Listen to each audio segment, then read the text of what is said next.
Gloire à Dieu, tout le monde. Gloire à Dieu, tout le monde. Gloire à Dieu.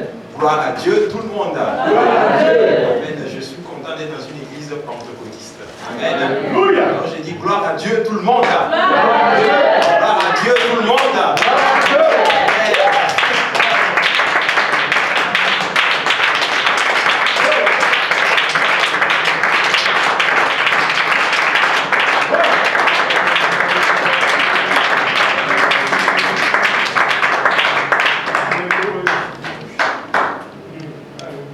Je bénis le Seigneur pour l'opportunité, comme je le dis toujours, de prêcher la parole du Seigneur.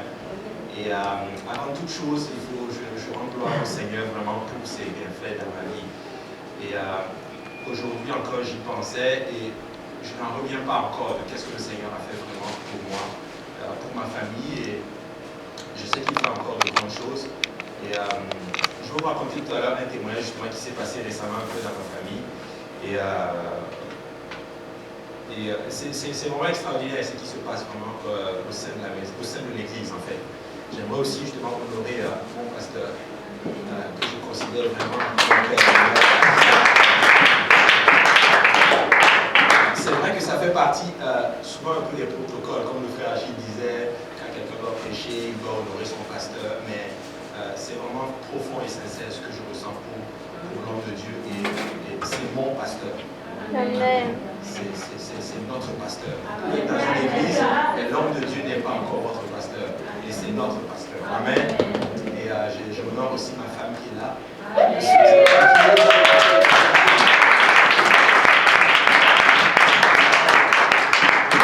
J'honore aussi ma fille, Francesca aussi.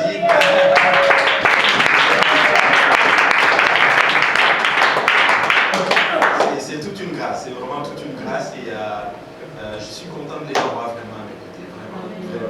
Béni soit le Seigneur. Donc vous pouvez tous prendre place. Je suis partagé vraiment entre deux choses. Donc j'ai préparé vraiment un message aujourd'hui. Et quand je suis rentré ici, justement, j'ai été un peu troublé justement par la parole du Seigneur. Mais je sens que le Seigneur est en fait en train de nous diriger dans une autre direction. Amen. Et le témoignage justement en question, c'est que c'est un cousin que j'ai connu quand j'étais au pays. On était tout le temps ensemble, on était musulmans, on faisait des fêtes musulmanes ensemble. Et récemment, justement, il m'a appelé. Il m'a laissé un message. Et dans le message, les termes, c'était un peu des termes un peu chrétiens. Il me disait, le Seigneur m'a mis à cœur de t'appeler. Je me disais, mais attends, ça c'est notre langage. Je ne comprenais pas tout ceci. Et il me disait à la fin du message que le Seigneur te bénisse. Donc après, je l'ai texté et je lui ai dit, je suis content de toi parce que ça faisait pratiquement plus de 15 ans qu'on ne s'était pas vu, qu'on ne s'était pas parlé. Aux dernières nouvelles que j'avais sues de lui, c'est qu'il avait sombré un peu dans la folie parce qu'il était... son père l'avait mis dehors, il avait sombré un peu dans la drogue et tout ceci. Et puis il dormait même dehors et tout. Et quand j'ai vu son message, j'étais vraiment très content. Et quand je l'ai écrit, il m'a écrit aussi.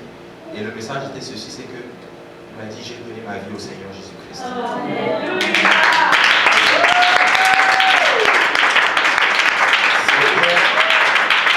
C'était extraordinaire. En fait, je ne comprenais pas ce qui arrivait. Et là, j'ai trouvé, justement, j'ai pu l'appeler. Et je dis, mais je ne comprends pas. Dis-moi exactement qu'est-ce qui s'est passé. Et c'est là qu'il a commencé à me raconter son témoignage. Il m'a dit qu'il est passé par la drogue. Il est passé par l'alcoolisme. Il a sombré, il dit qu'il dormait même à l'extérieur. Il dit qu'il a essayé toute forme de plaisir que le monde pouvait donner. Il a expérimenté les femmes, il a expérimenté le monde, l'alcoolisme, la drogue. Mais il a dit à un moment donné qu'il est même tombé dans la folie, qu'on l'a même interné dans une clinique. Mais sa mère était chrétienne en fait. Et sa mère continuait à prier pour lui, On l'a amené même chez les pasteurs, jusqu'au moment où un jour, il a reconnu la bonté du Seigneur Jésus-Christ. Son père l'a mis dehors. Mais voilà ces mots qu'il me dit. Il me dit, peu importe ce que mon père fait, il m'a retiré tout ce qu'il m'avait donné, mais mon choix est fait. J'ai décidé de vivre pour le Seigneur Jésus-Christ.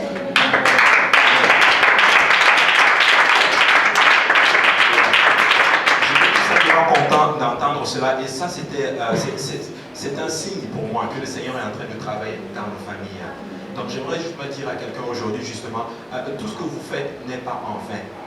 Tout ce que vous faites n'est pas en vain. Le Seigneur est en train de travailler dans nos familles et ils vont venir un à un. Amen. Ils nous ont rejetés pour en fait accepter le Seigneur Jésus-Christ.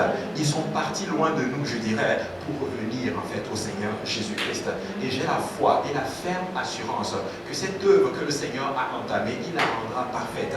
Il l'a écrit lui-même, il l'a dit dans sa parole, que celui-là qui l'accepte, nous serons sauvés, nous et notre famille. C'est ce qu'il a dit. Amen. Aujourd'hui, c'est une promesse que tu peux réclamer. C'est une promesse que tu peux vraiment réclamer parce qu'il va l'accomplir. Amen.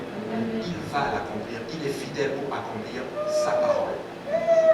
Amen. Vous savez, récemment, en même temps aussi, j'ai parlé aussi encore avec ma petite sœur.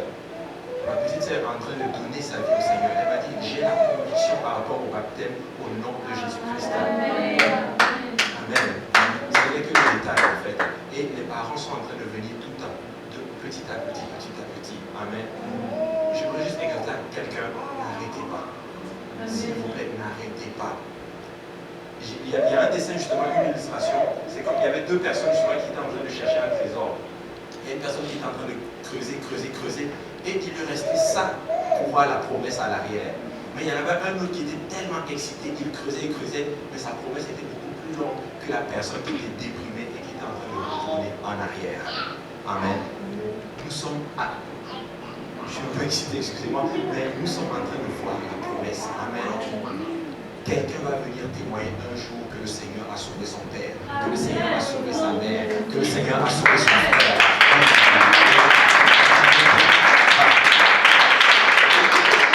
N'arrêtez pas. Gloire à Dieu. Notre Dieu est fidèle. J'ai beaucoup aimé aussi la révélation par rapport à l'unicité de notre Seigneur Jésus-Christ. Il est le seul en partant. Il est le seul. Et comme je l'ai dit toujours, il est notre tout en fait. Comme je disais, le salut en fait, qu'est-ce que ça prenait? Ça prenait plusieurs choses pour accomplir le plan de la rédemption. Ça prenait un souverain sacrificateur, ça prenait un tabernacle, ça prenait un sang pur, ça prenait un juge même pour accepter le sacrifice. Mais personne n'était dit justement d'accomplir toutes ces choses-là. Il était le souverain sacrificateur, il était l'agneau de Dieu qui ôte le péché du monde, il est le juste juge, amen. Il est celui qui a pourvu au sang, en fait, justement pour notre rédemption. En fait, Christ est tout. Voilà la révélation, il est notre tout. Amen. Et voilà pour toute la chose, il est tout. En même temps. Amen. Gloire à Dieu, gloire à Dieu. Donc nous allons aller aujourd'hui par la grâce du Seigneur. Je ne sais pas, on n'a pas de personne pour nous aider dans la projection. Mais bon. Mais comme je vous disais, j'ai été un peu détourné dans mon message aujourd'hui. Et je ressens vraiment d'aller dans cette direction. Nous allons aller dans 2 Rois 5 à partir du verset 1. 2 Rois 5 à partir du verset 1. C'est un passage qui est très très très connu. Mais qui est très très très profond, à mon sens.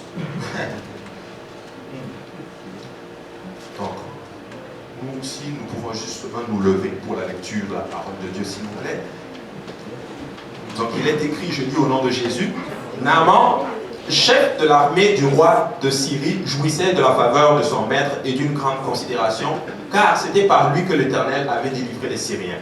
Et cet homme fort et vaillant était lépreux. Or, les Syriens étaient sortis par troupes et ils avaient amené captive une petite fille du pays d'Israël qui était au service de la femme de Naaman.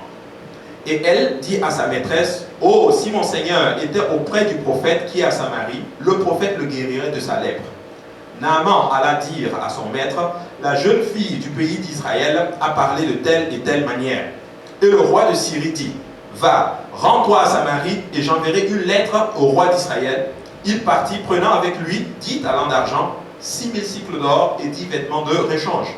Il porta au roi d'Israël la lettre où il était dit, « Maintenant quand cette lettre te sera parvenue, tu sauras que je t'envoie Naaman mon serviteur afin que tu le guérisses de sa lèpre. » Après avoir lu la lettre, le roi d'Israël déchira ses vêtements et dit, « Suis-je un Dieu pour faire mourir et pour faire vivre, qu'il s'adresse à moi afin que je guérisse un homme de sa lèpre? Sachez donc et comprenez qu'il cherche une occasion de dispute avec moi. » Lorsqu'Élisée, homme de Dieu, apprit que le roi d'Israël avait déchiré ses vêtements, il envoya dire au roi, pourquoi as-tu déchiré tes vêtements? Laisse-le venir à moi et il saura qu'il y a un prophète en Israël. Naaman vint avec ses chevaux et son char, et il s'arrêta à la porte de la maison d'Élisée. Élisée lui fit dire par un messager, va et lave-toi 7 fois dans le Jourdain, ta chair deviendra saine et tu seras pur. Naaman fut irrité et il s'en alla en disant, voici, je me disais qu'il sortirait vers moi, il se présentera lui-même et il invoquera le nom de l'Éternel, son Dieu. Il agitera sa main sur la place et guérira le lépreux. On va s'arrêter là pour maintenant. On va continuer la lecture par la suite. Vous pouvez vous asseoir. Je vais demander au pasteur s'il peut prier. Ensemble, Père Céleste, nous te rendons grâce encore une fois pour votre amour, ta bonté, ta fidélité. Merci pour l'opportunité d'être réunis en ce lieu. Merci pour la grâce et le privilège à travers en ce moment. Donc que nous nous avançons pas vers toi pour recevoir de ta part, nous reconnaissons. Nous sommes des hommes naturels et charnels pour qui les choses spirituelles sont abolies, Seigneur. Mais aide notre compréhension aujourd'hui, nous te prions, étends ta main sur nous et assiste-nous, Seigneur, à être ton serviteur, Seigneur, afin que tu puisses donner ces oracles sans crainte ni faveur ni hésitation. Seigneur Jésus-Christ, aide-nous tous ensemble à recevoir cette parole, source de vie, de germe en nous, produise de fruits et que ce fruit nous conduise jusque dans la vie éternelle. C'est en ton nom précieux que nous te prions. Dans le nom de Jésus, nous disons tous au nom de Jésus. Au nom de Jésus. Gloire à Dieu. Donc c'est un passage quand même, comme je disais tout à l'heure, un passage assez connu en fait du livre justement des rois. Et la Bible nous parle justement d'un certain Naaman. La Bible dit seulement qu'il était chef de l'armée de roi de Syrie et il jouissait justement de la faveur de son maître. Et aujourd'hui aussi, je lisais justement un livre qui parlait de la faveur de Dieu et j'ai vu un peu le sens du mot faveur. Le mot faveur veut dire avoir la permission, avoir de la considération en fait, de la permission justement de quelqu'un. Et dans son cas justement de Naaman, justement, il avait la faveur du roi de Syrie. Il était considéré, il était connu, il avait la puissance, il avait tout ce qu'un homme pouvait désirer en fait. La célébrité, il l'avait parce que c'est lui justement qui avait aidé le royaume justement de Syrie à lutter justement contre Israël. La Bible déclare aussi justement dans ce verset, au verset 1, qu'il était fort et qu'il était vaillant. Amen. Il était fort, il était vaillant. Mais il y avait justement un problème en lui, c'est qu'il était lépreux. Il avait tout ce qu'il pouvait désirer, mais il avait une maladie à l'époque qui était carrément incurable. Une maladie qu'on ne pouvait pas guérir. Et c'était la lèpre. Je ne sais pas si vous avez déjà vu un lépreux, mais c'est vraiment pas très beau à voir. C'est vraiment laid. En fait, c'est comme si tu es en décomposition. Mais ce roi-là qui avait, disons, ce chef d'armée qui avait tout ce qu'il pouvait justement désirer, était atteint justement par cette maladie. C'est comme si une personne est atteinte du sida aujourd'hui. Amen. Ainsi, tu peux avoir toutes ces considérations, mais tomber dans une situation où tu n'as aucune solution. Mais la Bible nous dit seulement au verset 2 que, or, les Syriens étaient sortis par troupes et qu'ils avaient amené captive une petite fille du pays d'Israël qui était au service de la femme de Naaman. J'aime beaucoup la manière dont la Bible apporte les choses. Mais quand vous prenez justement comment la Bible apporte cette affaire, la Bible dit justement que les troupes de l'armée syrienne sont sorties et ils ont amené une jeune fille captive. Et ce qui me frappe dans cette histoire, c'est qu'on ne mentionne même pas le nom de cette fille. On dit juste une petite fille. Mais vous savez quoi? En elle, il y avait un détail. En elle, il y avait justement... elle était source d'une information qui était capable de sauver son maître.